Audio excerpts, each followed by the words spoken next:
Now available, the Max Out Mindset Volleyball video series. 7 PowerPoint-driven sessions taught by Dr. Widman covering preparing your mind for battle, max out your mind, and max out your team. An actionable workbook with over 100 questions. Over 45 videos from some of the best athletes, coaches, teams, and leaders in the world. Numerous lessons from some of the best to coach or play in the NFL, NBA, WNBA, and the NCAA to help validate all the Max Out Mindset principles. For more info, visit maxoutmindset.com. You are listening to Max Out Mindset with your host, Dr. Larry Widman, performance psychiatrist and elite mindset coach to women in sports, business, and life. Welcome to the Max Out Mindset podcast. This is your host, Dr. Larry Widman, sometimes known as Doc in the mindset world. I always say, given the talent, experience of the athletes and coaches, the depth, the health, and the intangibles, can a individual or a team, or a micro team in this case, reach the limits of their capabilities? Then can they do it under pressure when it matters? Because I always say, if you can't do it when it matters, what's the point? That's my definition of maxing out.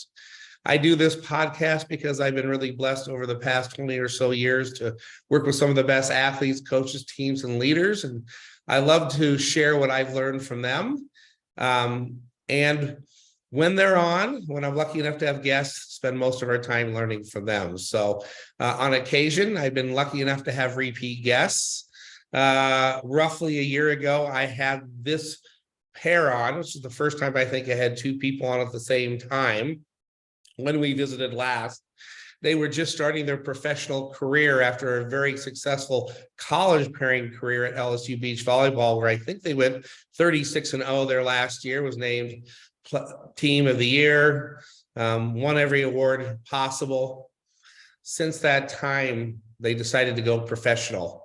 And I think they've had 10 total tournaments, of which they've won 4. They won 3 this year. They were named the AVP Team of the Year and wrapped it up with an amazing win in Phoenix not that long ago.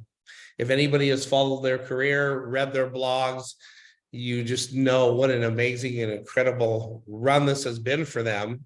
This is Taryn Kloth, Kristen Nuss. Welcome again to the Max Out Mindset podcast. Thank you. Good to be back. Happy to be here. You guys are everywhere together, aren't you? I was commenting right before that if anyone's interested in understanding what it takes to be a professional athlete, and in particular, a beach athlete, what they have to go through to play around the world is mind-boggling. And they have this incredible blog that's very detailed after every match that you're actually exhausted reading it just by what they have to go through, let alone the competition part. I think the competition part's the easiest of what they have to go through. And so I really want you to just bring us up to date. I always say that not that many great things came out of COVID, but I think your pairing in a strange way did. Could you share with my audience a little bit about how the two of you formed together as a pair back at LSU? And then let's start to talk about how you made this decision to go pro. Tell me a little bit about that as well. You or me? You got it. Okay. So in the time of COVID, when we all got sent home from LSU, it was absolutely heartbreaking. The entire team was very, very sad for the whole 2 days that we were here until everybody just shot back home, where like all over the country. So I was sitting at home, kind of talking to Kristen and being like, wow, I really want to get back in the sand. I really want to start training again. It's kind of boring. Like when everything is shut down, you're doing everything you can to try and stay involved and keep working out. But when you don't have somebody with you all the time, it can kind of get monotonous. So I came back and we started training together, and then the world started opening up a little bit more and tournaments started happening, and we just started playing together. That's pretty much it. So thank you, COVID, for that. There are a lot of downfalls. So many horrible things came from it, but if we can find a bright side, that would be one of them. Then we decided to, I think it was October of that year, we decided, wow, this could actually be a real possibility. We could go professional. We could play together possibly. So it was October that we kind of decided that. And then this year was the first year that we actually got to play internationally. And that was again because of COVID. Everybody literally every single person that we had talked to in the beach volleyball world was like, you guys have to split up. There's no way you're going to be able to start off with 0 points, because neither one of us had played internationally. And then with the COVID protocols in Australia, which was the tournament that we were able to get into, the person I was signed up with had to drop, and she was nice enough to allow Kristen to fill in her spot.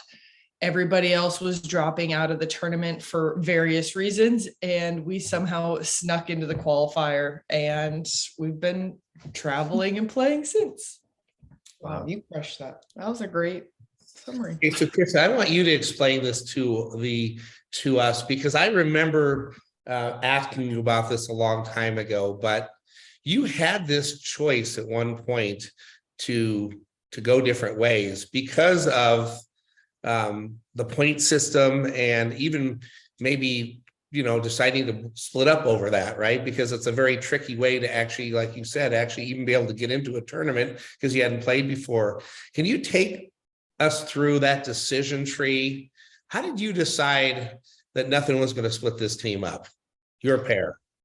I think it was, we had played in the tournaments over COVID and we had a lot of success, and not only the success, but it was like, we were just having fun on the court. Like, it was just a good time. And I think that's, in the beach volleyball world, it's kind of hard to find that one person who you just click with on the court. It's hard to come by, and we had that. So it was like, why are we going to split that up?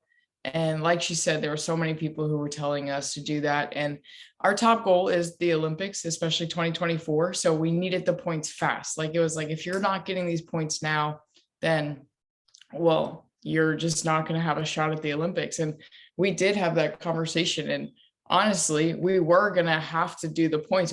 She was going to play with someone else just to get the points, and then we could come back.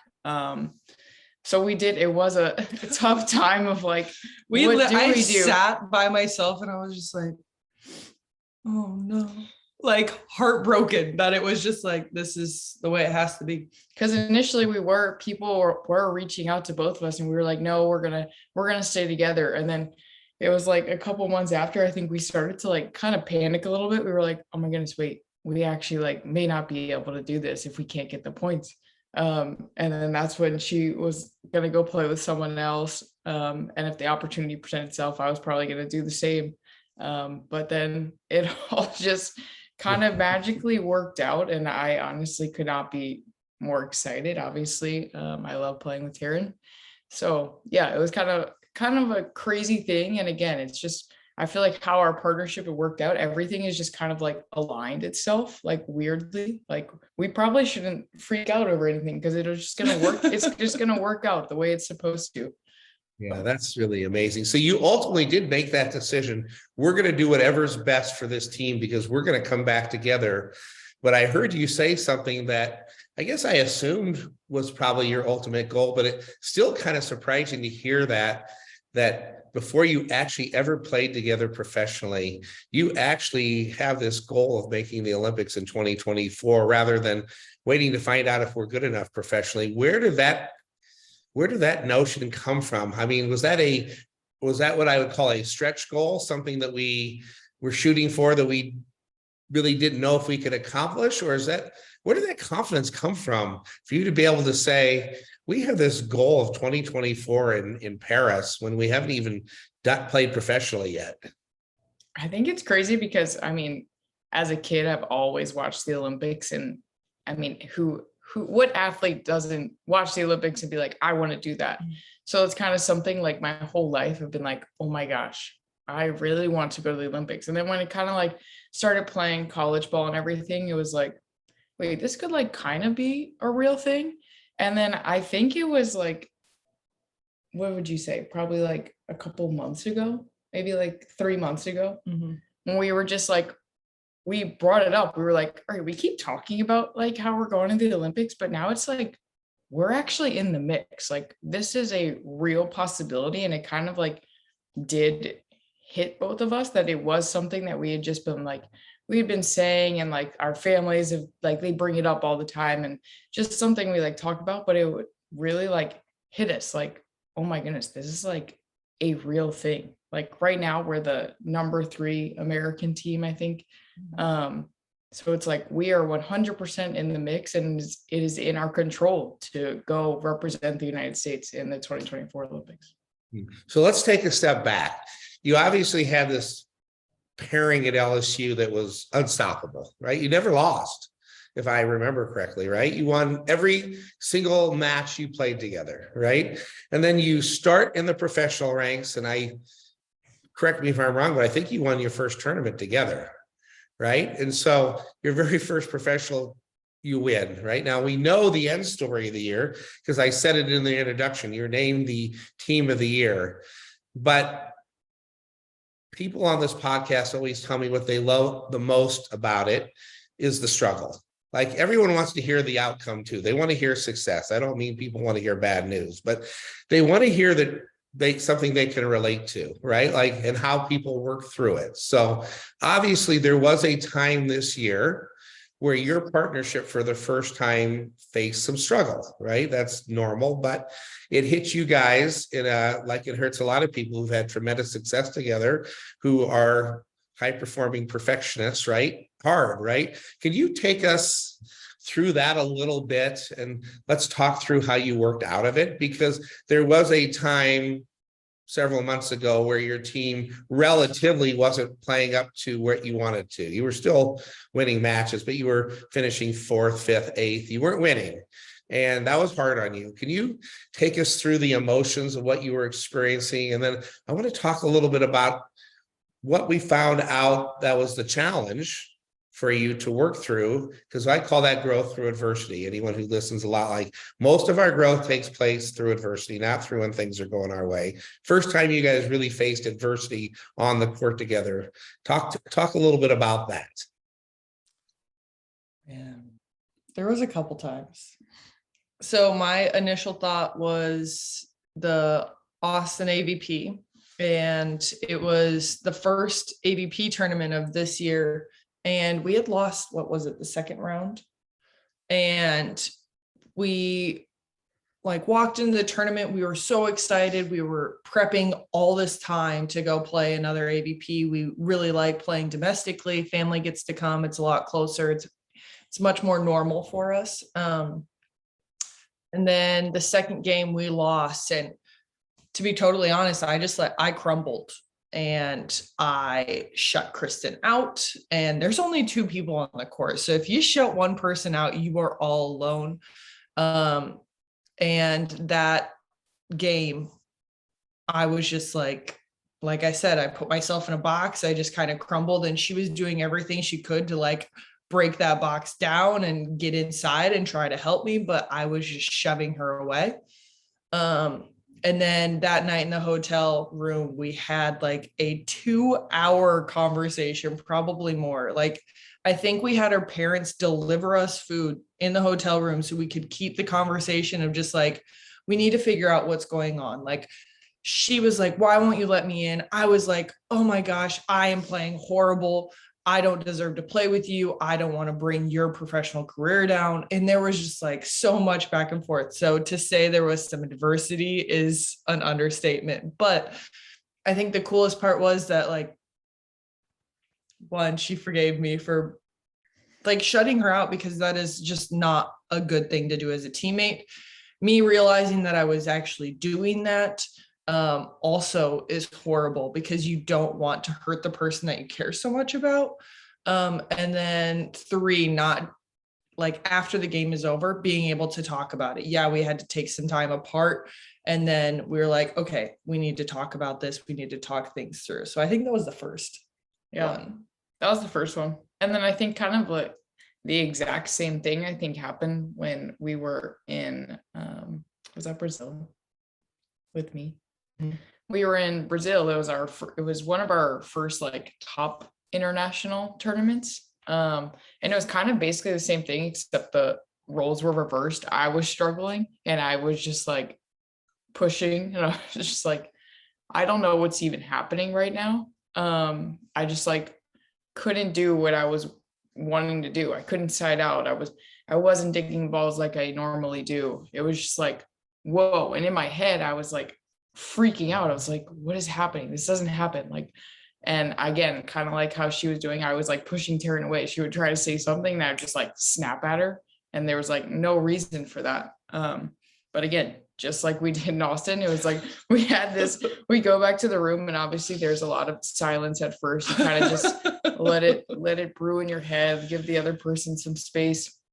And then after a little bit of time, you're able to just kind of talk it out. And again, I think we had a nice long conversation of still just trying to figure things out of when I'm struggling, what do I want Taryn to do? Or when Taryn's struggling, what does she want me to do? And I think we're still even working on that. We've only been playing together for, in the grand scheme of things, it's been two to 3 years. Like there's still so much that kind of goes into that. And up until this year, I feel like we never really were faced with kind of the adversity or like we were winning. And when you're winning, you don't really have many things to gripe about. I mean, you're winning. Who doesn't love to win? So when this year came and we were faced with losing and we were faced with international travel and different opponents, it kind of brought all of that together. And yeah, it just kind of forced us to talk it through. And again, we're still kind of working on all of that. Yeah. And then I would say we had another final like stretch of frustration, I think. And this one, I don't think was towards each other. I don't know. It was weird. So we had a string of 5th place finishes. And the first one, we were like, man, we had gotten into this tournament 24 hours. It was actually the finals day of the tournament before New Orleans. We found out we had to fly to Latvia that next morning. We booked our flights and then we went and played our semifinal match in New Orleans, packed our bags that night, and then flew out the next morning, landed, had to play within 24 hours. So that tournament, we qualified and then we finished 5th. And we were like, you know what? We kind of like patted each other on the back and we were like, good job, way to get through that. I don't know how we did any of that, honestly. I don't know how we got to a different country that fast.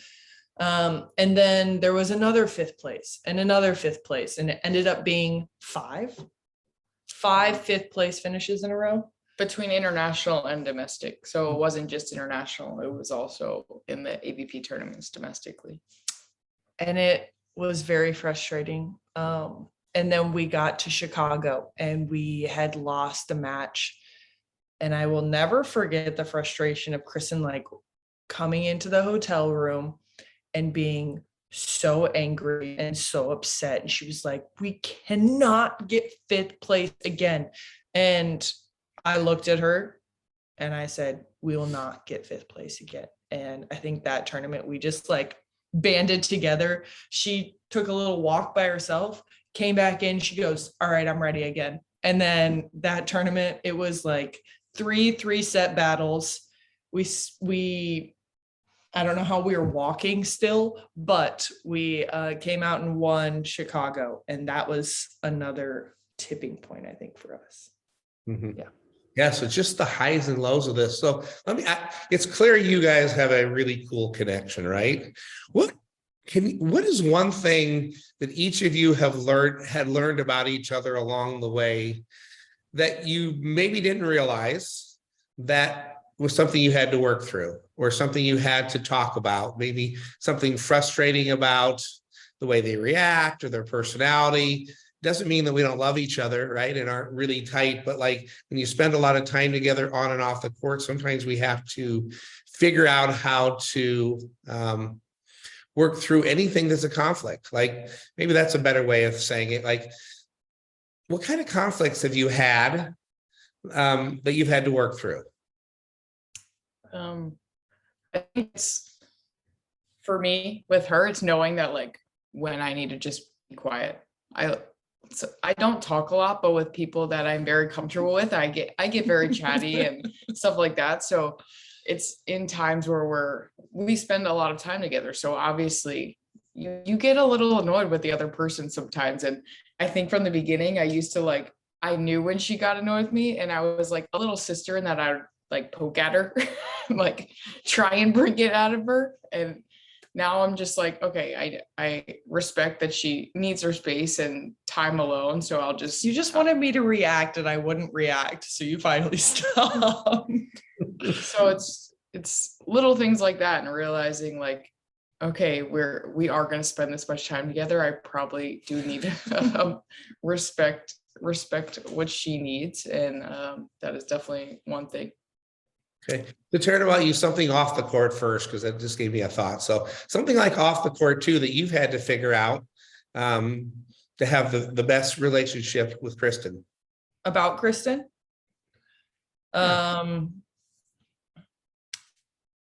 I think for so long, we've talked about this, but she's gonna hate that I do this, but Kristen Nuss in the beach volleyball world is like here, and me on the volleyball world is like, you know what I mean? Like I was just brand new. And so I think coming in and just like the expectations of not wanting to let her down because she did choose to play with me, I think was like something that I had to like almost take her off the pedestal, because one, she doesn't like it. And I had to like stop thinking that way. And another thing is that no matter how hard you like want to push somebody away or like force them to do another thing, she would always come back with like more love or like more, I don't know. She was just like so accepting of literally any issue that was going on. So I think that is just like a really cool thing about you. And then there was one other thing I was going to say. Oh, I had never seen Kristen struggle before. I just haven't. That was weird. And it doesn't happen very often. And I'm sorry I'm bringing it up because it's not fun to talk about, but I haven't, and I did not know how to react. So the first time it happened, I think I was just as stunned. Like I had no idea when she was like, I didn't know what was going on in my head. I had no idea, and I didn't know how to react because it didn't happen very often, and it still doesn't. So I think learning and growing through that was very different. Okay, so I talk a lot about the ingredients of confidence. And so I always, just a quick reminder that I always say the top ingredient of confidence is putting in the work, right? Preparing, not concerned about your two's ability to prepare at the highest level, right? And then the two other ones that really stand out, at least to me, within a team structure is what's your self-talk like, right? And your responsibility to figure out how to relatively master that through keywords, cue words, positive words, reset words, whatever we use in our brain when it starts to go negative. And then I always say when you're on a great team and two people are a team, that my teammates or my coaches, they can also help or hurt my confidence. So let's talk through, I don't even really want to talk about the top ingredient of confidence, which involves physical and mental and technical and tactical work, my 4 legs of the performance stool. You guys are committed and, you prepare as hard as anybody, right? So let's talk through first, both of you first. I want to know where your self-talk was at the beginning of your professional career, and has it changed at all? Like either individually first, like, has either one of you struggled with it? And then in particular, Kristen, because of what Taryn said, that she hasn't seen you struggle. And I think it's probably fair, right? You haven't struggled a lot in a long time in the beach world. You've won at the highest level forever. Did your self-talk, was that a challenge at some point for you when you had that short period of struggle? Let's start with Kristen first on this, because I know a little bit about Taryn's answers, but I want to hear your answers, because I don't think I know what I'm going to hear. So, yeah, I think going into when I went into LSU, I think it was kind of similar as to like what happened that first Brazil tournament. It was like, okay, like in my head, I think I can do this, but I needed to like experience it. I'm talking about like freshman year in college, and then also kind of going into first little bit of international play. So had a successful college career, and the big thing that everyone talked about is, am I going to be able to perform at the next level because I'm 5'6"? Like, is that going to play a factor? And then also adding that into international play, the ball is different. So it's like, am I going to be able to score with the ball? The Mikasa is a little more airy, it's a little more floaty. So it does make it a little more challenging, I guess, if you're smaller, to kind of hit the ball down. So I think going into that tournament, it was like so much in my head that I was just like, oh my goodness, like, can I? Like, it was kind of like a questioning myself. Mm-hmm. And we had won a couple games, but into the game that I really did struggle, it was just probably bad self-talk. As soon as I started not being able to side out, I was like, in my head, just like, oh my goodness, is this what everyone has been saying? Is this actually happening? Like, can I really just not do this? And luckily we got through that game. But I think it was after, in my head, I was like, no, like, Kristen, what are you doing? Like, you never in my life have I listened to what people say. I always just go, I'm like, I'm going to prove you wrong. Whatever she does the exact opposite of what everyone says. Yeah. So whatever you say, I'm going to prove you wrong. And that kind of just like went back into my head. And I think that'll come back out in a couple games here and there, that thought of like, can I actually do this? Will creep back in, but it is just like, no, like, I do tell myself, I'm like, no, we do this every single day in practice. We play against guys. I can side it out against the guys. So I can side it out against the girls. It's just that it is that little like doubt a little bit that creeps in, but for sure. I think I've started to get better at like doing it fast, being like, no, like, what are you doing, Kristen? Like, it's funny because I do talk to myself and then I'm like, Kristen, what are you doing? I love that. So I call that awareness and strategy, right? When we get better at it, we are more quick to be aware that what I'm saying to myself isn't helping me, right? Am I good enough? Are they right? And instead of sitting into that conversation, we get aware, like you said, you put it great. I'm quicker to get out of it. No, I've done this for a long time, Kristen. You play against the guys. What's interesting is that, excuse me, Jordan Larson talks to herself in the third person like that as well. It's funny because she'll say, no, Jordan, you've earned the right to be confident. You've done this for a long time. So she's the first athlete I've actually talked to who actually talks to herself in the third person. Now you're the second, where you have this conversation with yourself, but it's an awareness strategy thing, awareness. And then you talk to yourself why you've earned the right to be confident, right? So let's stick with you just for a minute, Kristen. Do you have any technical or cue words that you ever think while you're waiting in serve receive or while you're serving, or do you ever think a word or two that helps you perform, or are you pretty free in that regard?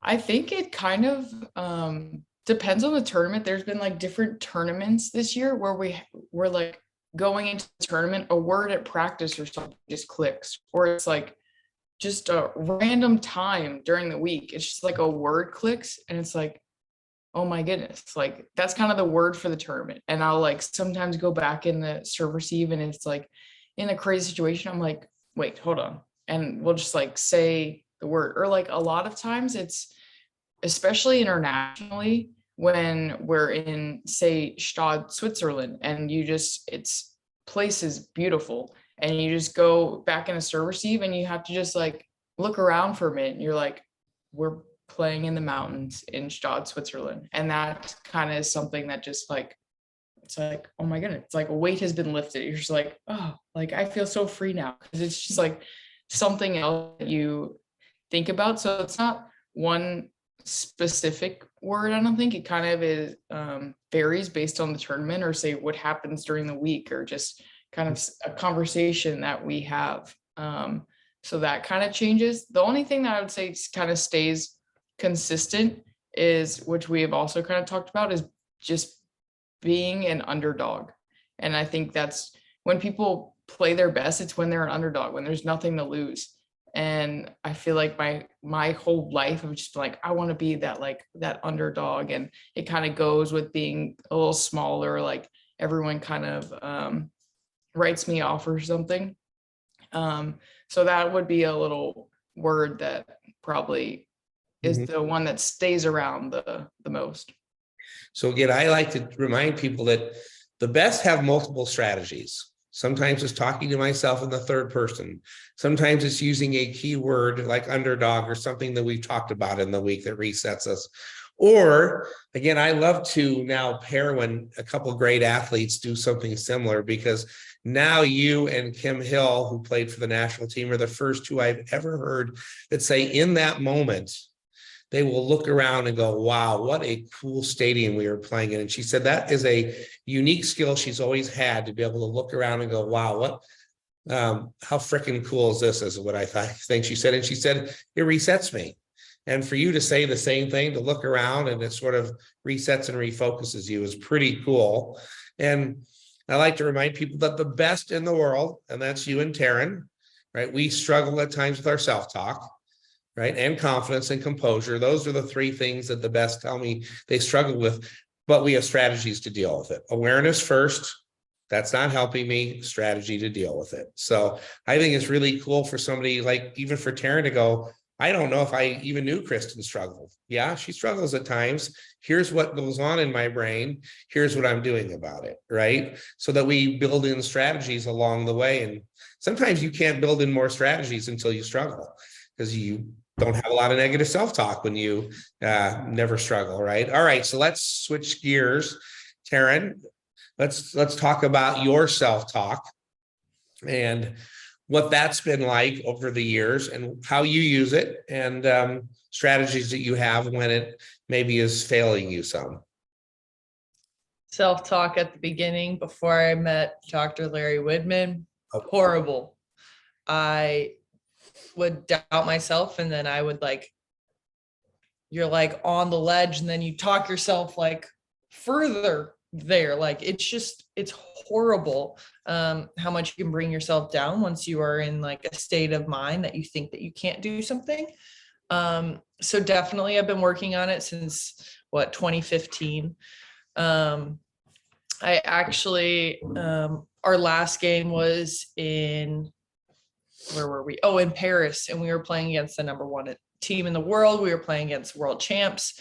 We were in the third set, and there was a span of 3 or 4 points. Like, it was a great serve on them. They aced me. Then it was a trickle serve. So that scored. And then I got blocked, and then something else happened. And I think I called the timeout, and I was just like, I need a reset. And then I was able to just like go back and breathe, like literally just sit down and breathe and be like, no, I'm way better than this. I'm not losing this game. So we actually did come back a little bit, but we lost 13-15. And the only thing I can still think about that entire tournament is it is a positive that it only took me 4 points this time, which is a huge improvement since 2015, but I'm still angry that I lost those 4 points because of I don't know if it was necessarily a mental lapse, yes, but that along with the physical, it was just so much going on.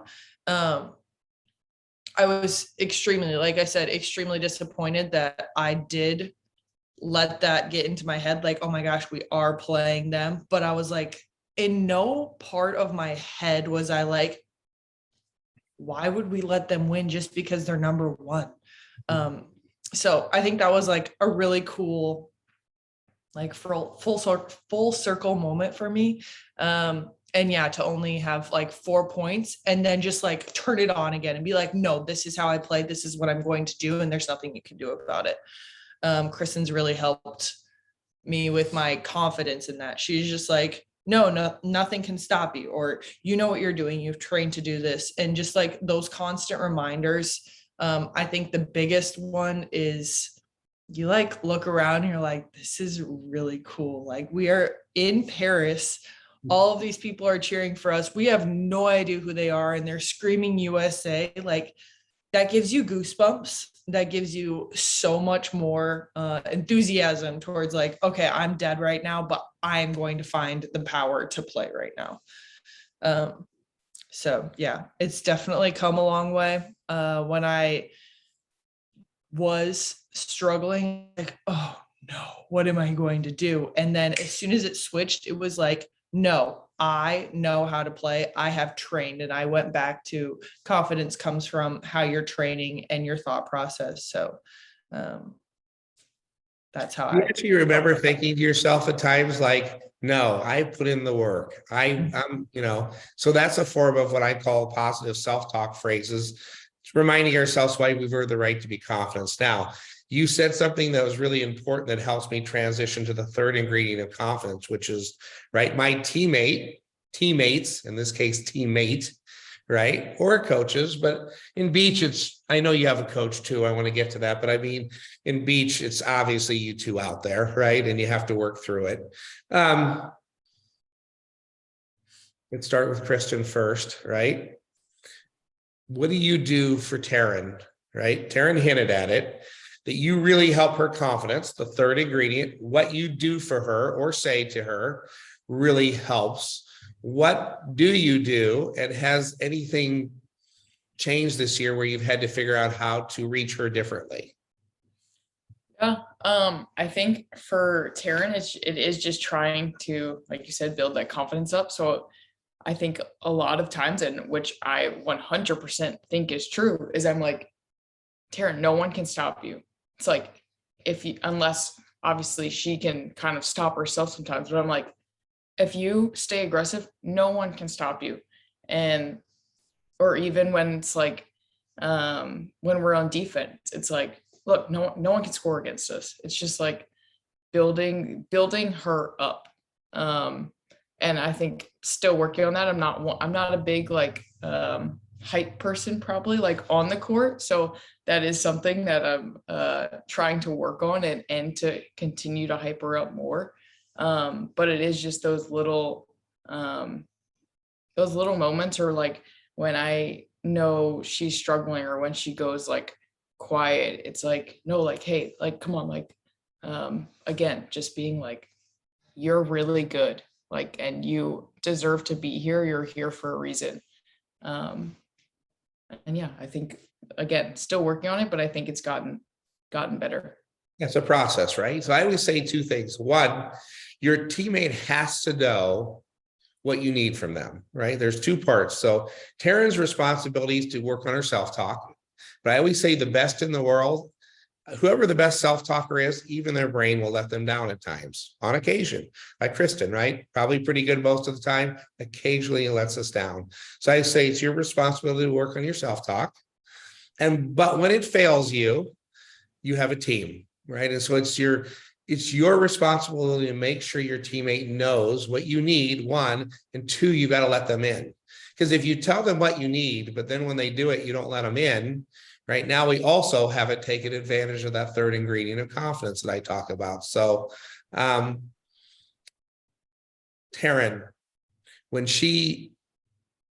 have there been times, you hinted at it earlier, that when she hypes you up, and you don't let her in, is it because she isn't doing it the way you wanted her to, or is it because your brain is in one of those moments where you've just chosen not to let her in? Yeah, I think the latter of the two. When you're just in that game mode and you're like, in any other time in your life, you're like, oh yeah, like I want to accept all of that. But when you're in like super intense mode, and you just kind of just like everything else is zoned out, that's when I think I don't accept it. So you talked about that 4-point run, right? Is there something Kristen could have, and sometimes they're just 4-point runs. You do everything right and the other team just executes, right? Or they just make great plays, right? But is there something that she could have done or could do better that would decrease the chances of a 4-point run and make it a 2 or 3-point run? Meaning when you're in struggle, even though you said that's awesome, it only took me 4 points, which is an improvement. But now we're trying to go, all right, how do we continue to elevate our performance? One way is to go one day to go, you know what, I only let it be 2 points, you know? So does Kristen know for sure what you need when you get into struggle? This is a question for Taryn. Does she absolutely know what you need, or is she, or you're not sure yet to tell her exactly what you need at times? I think for the most part, you do a really good job. It's been a long process of trial and error. But in that point, she just reminded me, she was like, it's a trickle serve, those are going to score. And then she was like, that was an awesome serve. It tagged the back line on your right, far left side. She was just like, those 2 points, that kind of sucks. And then getting blocked, you shouldn't do that. It's just kind of well, obviously, but even it being so obvious when she said it, I was like, yeah, I mean, you're right. I can't argue that. And I think that honestly just also helped me just be like, all right, there's nothing I can do about those points, for getting in and moving on. So yeah, I mean, those were extremely helpful, because in my head I was like, oh, I can't let a trickle serve score. And yeah, you don't of course you don't want to ever let the other team score, but is it going to happen? Yes, we play a game of errors. Whoever makes less is going to win. So yeah. Okay, so it's perfect, right? So what we talk about mistake recovery, right? And Kristen's figuring out sometimes, just to give you perspective, right? That was a great serve, right? Let's get over it, basically, right? Yeah, okay, you're not supposed to get blocked. Don't have it happen again. Sometimes that's fine too, right? It actually lightens the mood sometimes, right? Don't let that happen, right? It's shouldn't happen. As much as you don't want to hear it, sometimes you're like, oh, really? Because I tried to go. No. But when you build this ultimate trust, the defensive part of it starts to really go away most of the time. Even when we say it, we always know it's with good intent, right? But sometimes when teams are figuring each other out, even though we know in non-stress times, and of course my teammate has good intent, but in the stress moment, our brain sometimes thinks, why would they say that to me, right? Or that was a stupid thing to say to me, or I don't like what you said to me. And they had good intent when they said it. It's our brain didn't receive it the way we would normally receive it. So what have you learned about Kristen, about what she needs on the court from you that maybe is different than when you were at LSU, or is it the same? This is me, right? Sorry. I think it is just a little bit, obviously LSU, I don't think that it never really happened, because we were winning. So I think that was a little added thing into going into this year. It was experiencing things that we never had.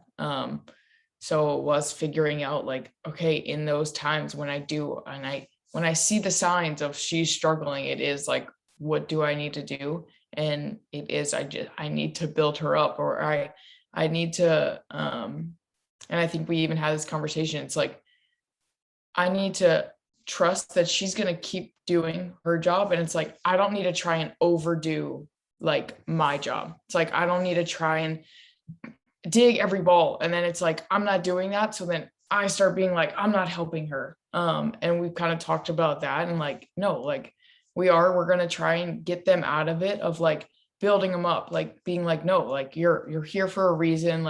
We're good, but it's also staying within my limits. And we both kind of try and do that. When I'm struggling, Taryn will try and go block everything, and then it'll just make everything you're just shoot.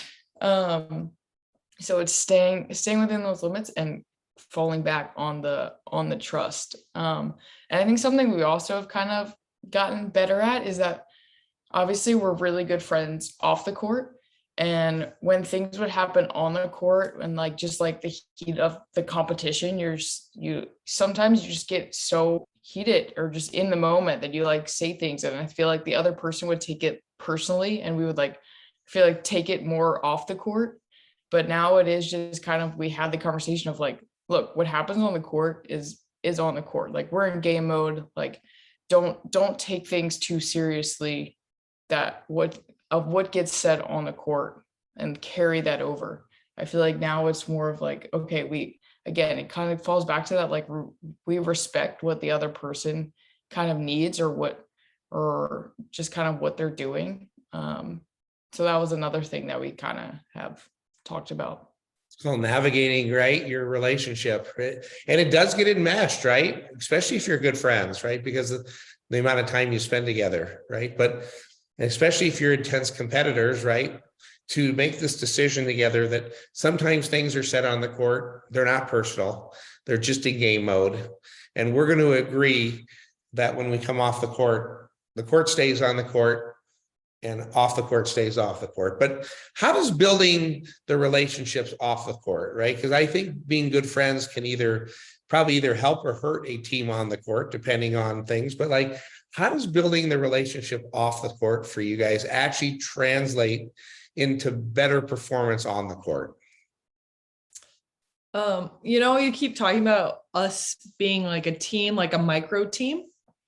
And it really is, like we say, partnership, but it is just like a relationship. Like you have to work at communication. And I don't know, this sounds probably bad, but I don't know if I've ever worked so hard to communicate effectively with somebody, but I am doing everything I can because it's so important to me. But again, it's just like crazy how much has to go into it.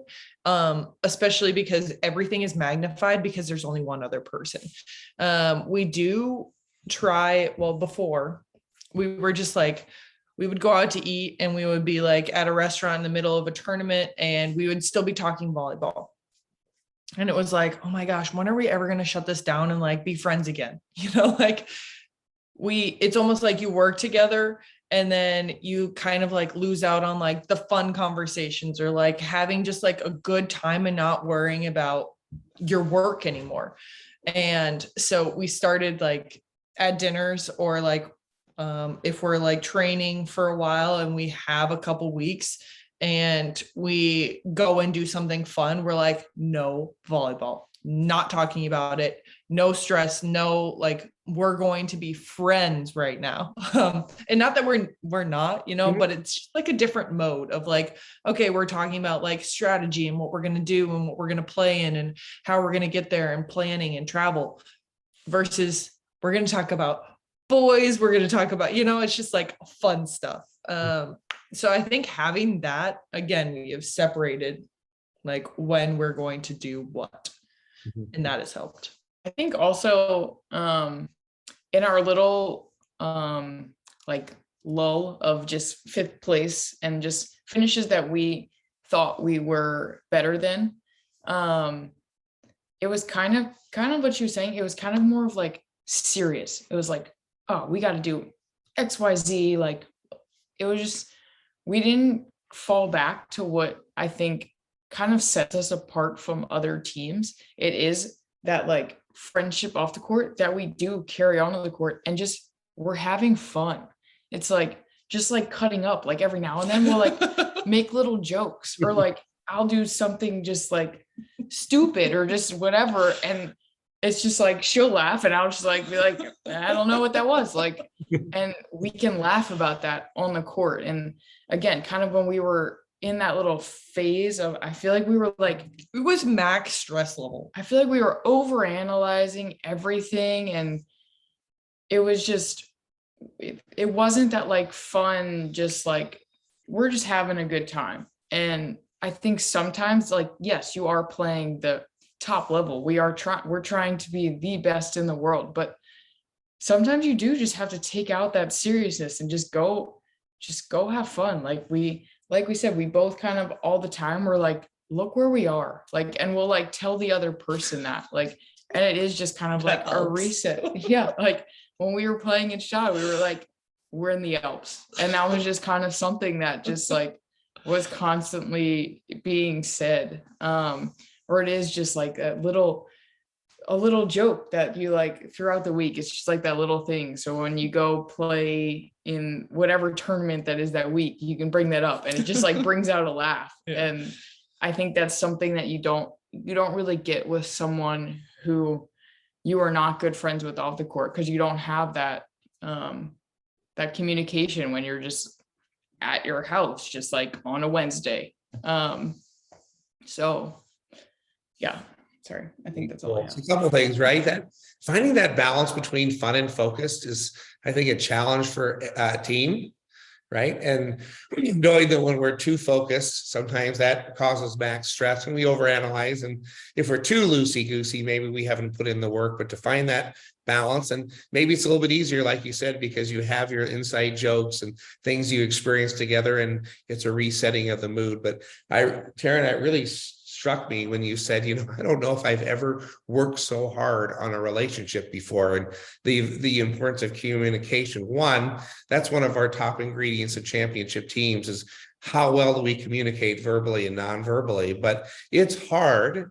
It's probably one of many reasons that the divorce rate is in excess of 50%, because it's really hard to communicate and the energy that it takes to really learn how to communicate with each other effectively, like you said, in non-stressful times, let alone the stressful times, right? And I think that's where it breaks down for so many people, is when the stress hits on or off the court, we don't know how to communicate, so we shut down, and it leads to a separation, right? And you see that in the beach world. There's a lot of pairs that switch for a lot of reasons, but I'll bet you it's more often not the tactical reasons they're switching, but they struggle in the building of the relationship. So it's really easy to pull apart when they're not winning as much as they want to, rather than finishing fifth a few times and coming towards each other and growing through it, versus we're done, right? And the relationship breaks apart under stress. So I think it's really cool the way you kind of said it takes a lot of work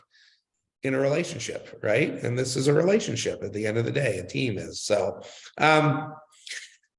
the other part that the high performers tell me they struggle with the most, and as I've been talking to more and more Olympians, Olympian level professionals, the self-talk and confidence, they often go hand in hand. But then composure is another one that a lot of them find that they struggle with. Again, awareness of my heart's pounding, strategy to deal with it. Have you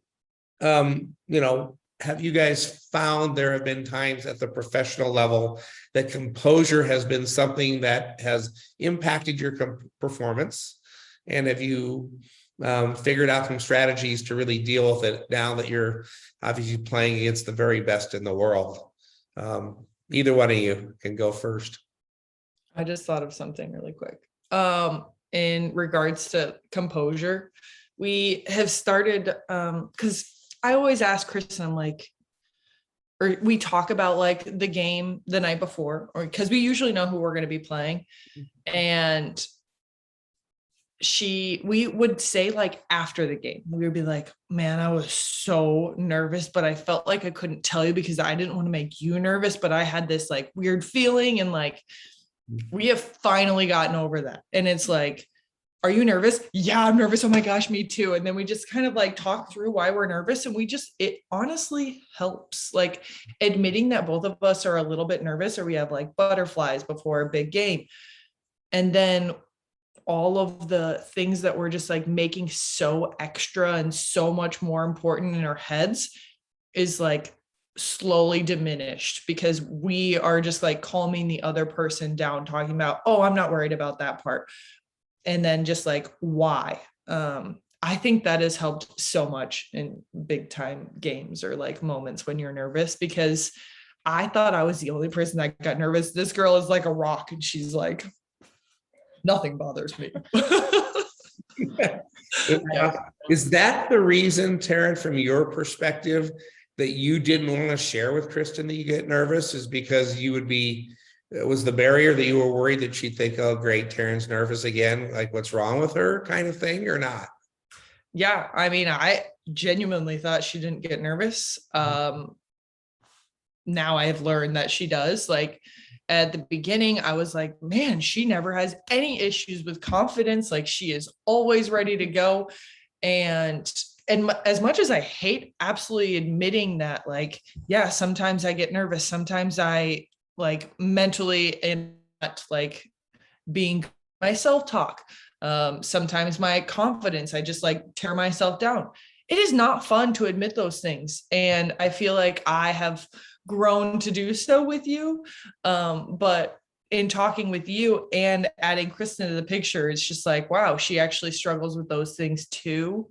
And not that you want to have another person struggle, but just to know that it's like a two-way street. Like both of us are kind of doing that. And in order to come together, it makes it a lot easier if we actually talk about the struggles. Kristen, what gave you finally the notion or the courage or whatever to finally share with Taryn that, you know what, I'm not a robot, right? I get certain emotions and feelings too. And how were you able to finally do that?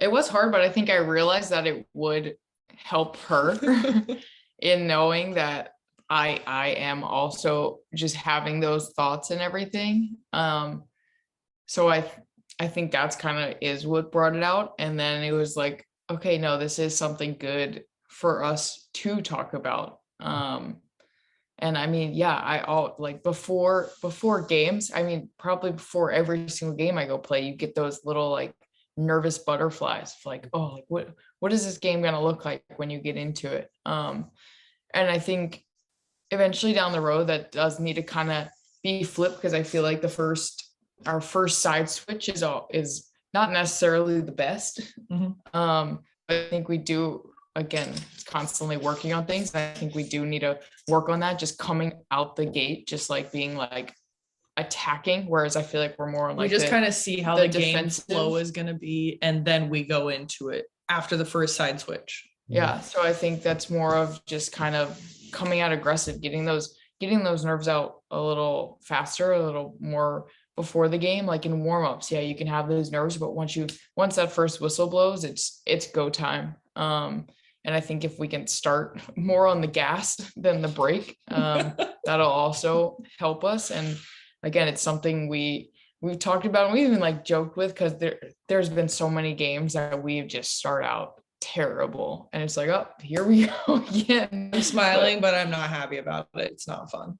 Yeah. But we're able to work our way out, and that's not always going to be the case. So still working on that, and I think it is helping that we are talking like, oh my gosh, yeah, I'm pretty nervous about this game. So yeah, I feel like we have so many things to work on. It's exciting because there is ways for us to get better. And I think that's always exciting. I feel like if you look at a team that's just, you're like, oh, they can't really do anything better, then it's just like, but I feel like there are so many things for us that we can just keep building on and getting better at. Yeah, I love that. So let's stick with composure just for a minute. What's a sign, Kristen? It's like you said, you have butterflies. There's usually nothing. That's usually a good sign, actually. You know, we're ready to battle. What's a sign that your composure, you're too hyped? Maybe like you're more nervous or more anxious than when you're at your best. What's a sign that your composure isn't where it needs to be before a match or during, so that you recognize it, and then, let's talk about what you do about it. It's not, I just get like super tense in like all of my, like, even in warm-ups, like I'll miss digs that I normally would not. And it's just because I'm like super tense. And even when the first couple points in the game, it's like balls that I would be like running after, I feel like I literally like can't, because I'm just like glued to the sand, and again, just really like tight. And still figuring out like the different ways after we've like flip-flopped on like some like different warm-ups and stuff depending on the match, just to figure out how to get out of that. But that would for sure be a sign. Okay. So Taryn, what about you then? What's the signs that you're too hyped or too anxious or pre-match or at any point, and what do you do about it?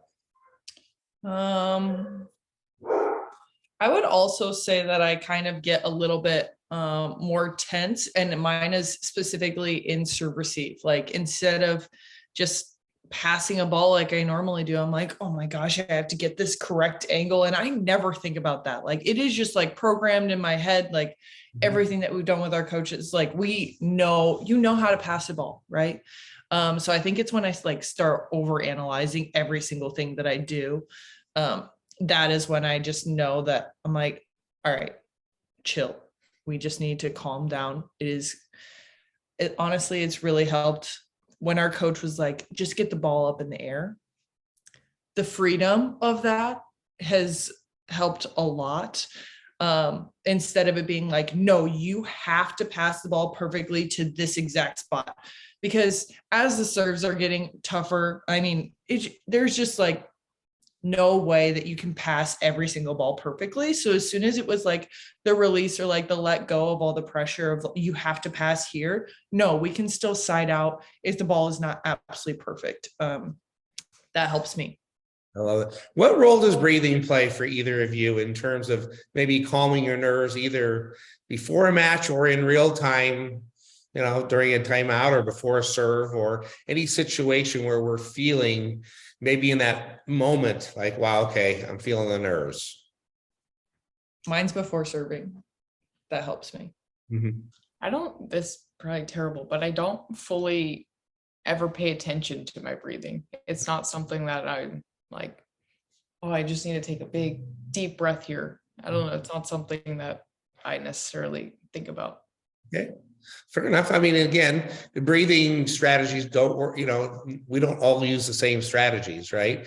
I will say though, the science is pretty interesting on people who, when we get tense, like in terms of our muscles get tight or we feel like we're like stuck, like taking a couple deep diaphragm breaths, like really engaging that diaphragm, the muscle that helps expand our lungs. When we really fire off that nerve, it actually, a different nerve goes back into a different part of our brain and calms our nervous system. And one of the things that it does is it tends to relax our muscles a little bit. So why a lot of people struggle when they get too hyped or too anxious is that their muscles get tight and then we can't execute what we've trained to do, right? Like we either can't move or our muscles are tight. So we set our platform the right angle, but everything's so tight that then the ball goes different places. So again, not telling you to develop a breathing strategy, but it's interesting when you say, you know, how do we keep elevating our game? We keep looking for things. And then we decide, well, that's great. It works for Taryn, but that doesn't work for me. Or I know that works for so-and-so. I've seen it. I've read about it. They've talked about it, but that's not a strategy for me. So I always say it's just really good to be aware of what we struggle with and keep looking for strategies that work for me or collectively for our team. So that in this case, the outcome is we start a little bit quicker, right? So I say if there's a reason, same reason, Kristen, I think you had the courage to tell her what you were feeling because you were doing it for the benefit of her, right? Sometimes we don't share our own thoughts. It was like, well, if it's just me, I'll keep that to myself. But if I'll be a little bit vulnerable because I think it helps Kristen or Taryn. So I'm willing to be vulnerable because I know it helps my teammate. And so we do a lot of things that we wouldn't do for ourselves that we do for a teammate. So, which is cool. You keep saying we got a lot to work on, even though we're number 3 in the world, right? But how many teams make it to Paris? 2 American 24 team. Yeah, total. 24, 2 in America though, right? So it's cool that we are 3 because a year ago you were 0. We were dead last. It's really all right. So as we're kind of, getting on the downside of this thing, like, why do you think this team is so good? I mean, we've talked about some of the relationship ingredients and what you do for each other, but you can love each other and work hard on communication and all these things. It doesn't make you number 3 in the world. What is it that's unique about this pair that allows you to perform at this level? I think I give a lot of credit to our coach, Drew Hamilton. He has taught us a very different style that really suits us. And it is kind of a different style of what other female teams are doing. So I give a lot of credit to that. And that's kind of is what sets us apart from other teams. Love that. Taryn? I think it's the entire combination of our team, our squad. We're like a family. Like we, for a little while, we were all living together, and it was just like, we have dinner together, we have practice together, we have dinner, and then you go to bed and you like work out and you do all of the same things. So I do think that is just built like a level of, like a family level. And I don't know what that has to do with the fact that we can like perform, but I think it has something to do with like at practice, being able to like break down those boundaries. And that has also been a process. Like it's been a lot of conversations with like me and Drew and Kristen and Drew and me and Kristen. And then like, it's like a whole triangle of like communication that is still like so much work to do, but because of all the time that we've spent together, I think it's a little bit easier for us to have that. Mm-hmm. I also think that it helps that we are away from all of the other beach volleyball people. As much as it would be amazing to be able to practice with them, there is way less drama of, oh, did you see this person on the beach with this person? And did you see their switching and like all of those things? I think it's so nice that I don't feel like I am at a constant tryout trying to win over Kristen's playing partner. Like that is just, it's a lot of pressure. And the fact that I know and I can trust that she will come to me if we are going to like break up or something, and switch partners or like have any type of issue like that. I think it's just nice. And you don't have to feel like you have to be on like level 10. If I'm not playing right here, she's going to drop me. I don't know. I feel like that gives you like a safety net kind of, or it's like less scary.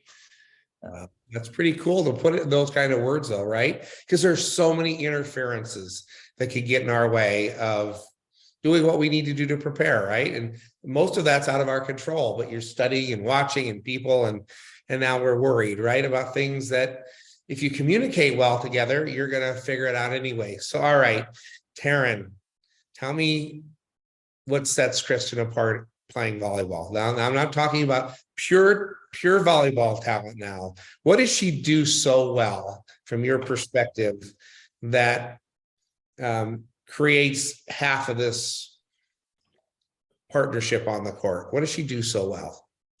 Her volleyball IQ and vision.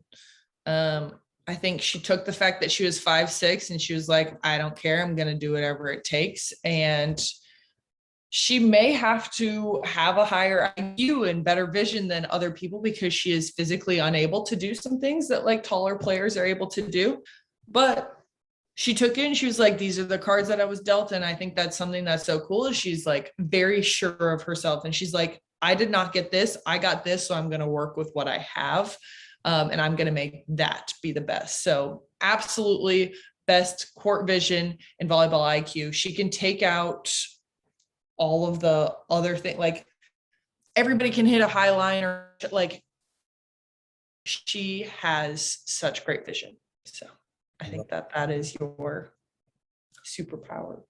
It's your superpower. Awesome. Kristen, what about Taryn? I think there's so many different things. But I for sure, her side out ability is unmatched, especially if you even look at like if you stat everything. I am not sure why people serve her. I hope no one is watching this.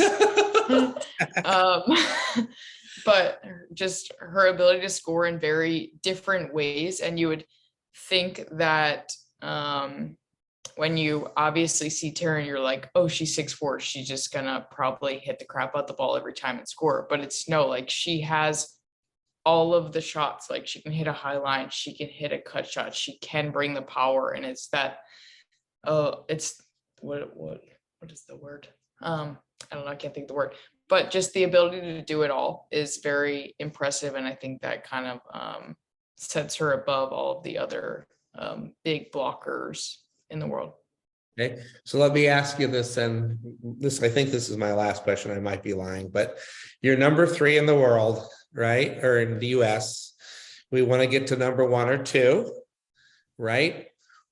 What do we have to do to get there? Are you ready? Do you have a pen and paper? Because we have a whole list. Give me the top 2 or 3 things that you guys can think of that we need to do, right? That will help us reach that goal. Serving, That was being more aggressive but consistent.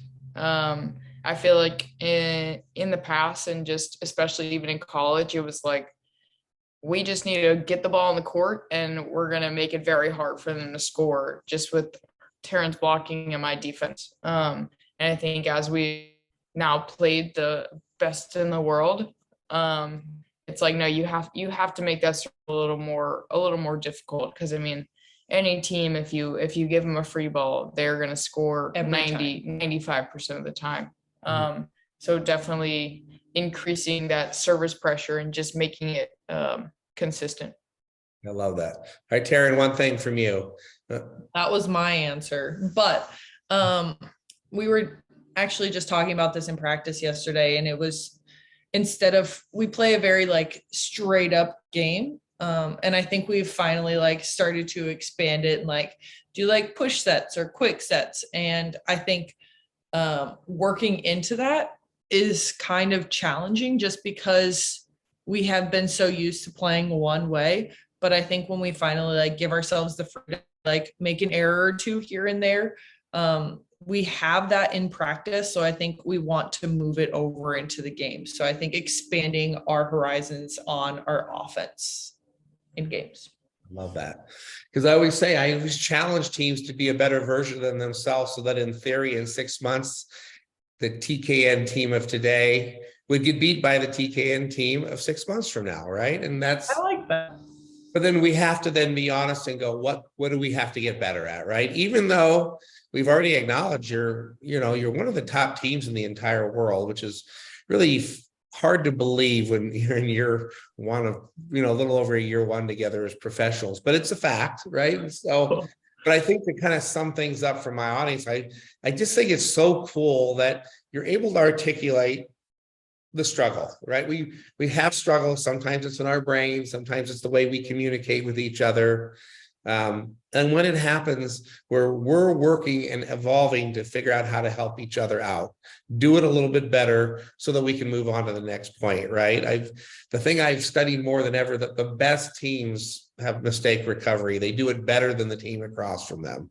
So that it doesn't mean we never have a run against us, but we have put ourselves in the best position to move forward, and that plays over. And that requires so much work, as you talked about, right? Subtle stuff, things that change. And so I want my audience to make sure they hear, again, best in the world. This is the best athletes in the world right here. And sometimes we struggle with self-talk, confidence, and composure. And we have awareness of it. And we are working hard and have strategies already, and are going to keep adding strategies to crush those things even better than ever, while we're working on our volleyball things like more aggressive serves and maybe shaking things up a little bit so people don't really know what we're going to do, right? So, all right, any last thoughts from Team TKN? And maybe it's, before we go, like, tell me why we came up with the name TKN, and what that whole Team TKN looks like to you guys. Like, what is Team TKN? What does that all involve? It's not just the 2 of you. It's not just Drew, your coach, right? What's unique about your team, TKN?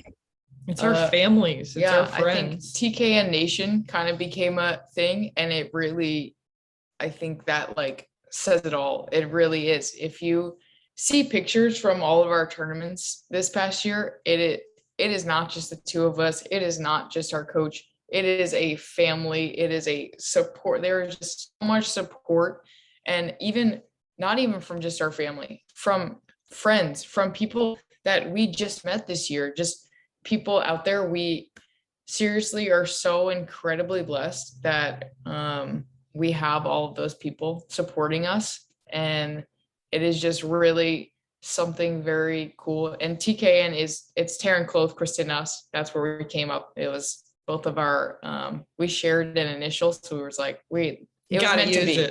We had to roll with it. But we really are, we're incredibly fortunate to just have all of the support that we do have. It's funny because watching them, I was watching highlights in Phoenix. I mean, you're quite a crowd there, right? I mean, Phoenix was insane. Phoenix and Chicago outshine all, like, they crushed it. I will never forget. It was the semifinal match. The other team had called, I think, the first time out in the first set, and me and Taryn walked back to the bench, and Drew was sitting there, and we were playing well. So there wasn't really much to talk about at the timeout, and you could just hear the crowd erupted into a TKN chant, and all of us just like sat there in awe, just like watching the crowd for a full 30 seconds. And it was so loud, and it was just goosebumps, and it was just like, this is insane. That's so cool. I'm glad I brought that up, because I meant to bring up TKN and what that means, because you seem to have this following that's really cool. But what it sounds like it does to you guys is just add that gratitude and appreciation, and actually helps you stay calm, right? I mean, you look around and go, wow, this is how cool. All these people believe in us. Like, that is something. And even in Chicago, it was just an entire swarm of people that had TKN shirts, and they came running up to us, and they're like, we watched you last year. And it is just, I love it. So if you come to a tournament, please come say hi. I think it's absolutely amazing. And thank you for your support.